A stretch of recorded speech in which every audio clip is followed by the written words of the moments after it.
అసలు నేను వస్తూ ఉంటే ఉత్సాహంగా నాన్న నా ముందుకు వచ్చే అభిమన్యుడు ఎందుకు కనిపించట్లేదు ఇక్కడ, ఏమైంది అని చెప్తూ, పైగా ఇవాళ చక్రవ్యూహం పన్నారు అని వార్త నాకు తెలిసింది.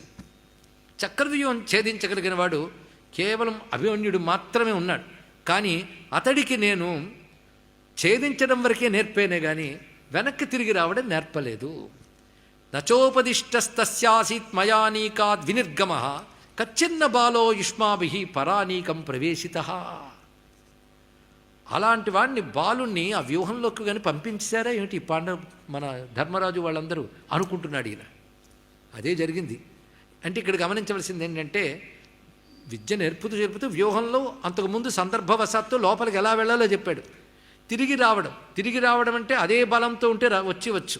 కానీ ఆపద పాలైనప్పుడు వెనక్కి రావడంలో కష్టమవుతుంది గనక మీరు వెనక్కి రావాలని వాడు కోరుకున్నాడు. అదే జరుగుంటే ఈ బాధే లేదు. కానీ చక్రవ్యూహంలో వెనక్కి రావడం నేర్పలేదు అన్నాడు ఇక్కడ ఎవరు, అర్జునుడు. ఇక్కడ మనకు కథ ఉంటుంది.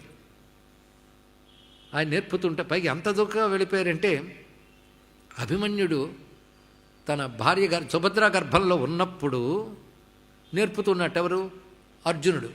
గర్భంలో ఉండగా నేర్పుతారా? నేర్పుతూ ఉండగా కృష్ణుడు వచ్చి పిలిచేసట. ఈ కథ ఎక్కడా లేదండి. కృష్ణుడు వచ్చి పిలిచేయడం ఈ కథ ఎక్కడా లేదు. మళ్ళీ రేపు అది చెప్పలేదని నా మీద కోపగించుకోకుండా, ఎలాగో లేదు కదా అని నేను చెప్పడం మానేసిన, అది లోకంలో అసత్యాలు ప్రచారం ఏంటి, సత్యాలు ప్రచారం కావు. కానీ ఇలాంటి పిట్ట కథలు ఎక్కడ ఉండవు, తెలుసుకోవాల్సింది ఇక్కడ. అది ఎవరో కల్పించుకున్నారు. మొత్తానికి ఇతడు నేర్పలేదంతే. పై ఇలాంటి పరిస్థితి వస్తుంది తెలుస్తుందా ఇంకా పిల్లవాడు. ఇది కూడా గమనించుకోవాల్సిన గొప్ప అంశం.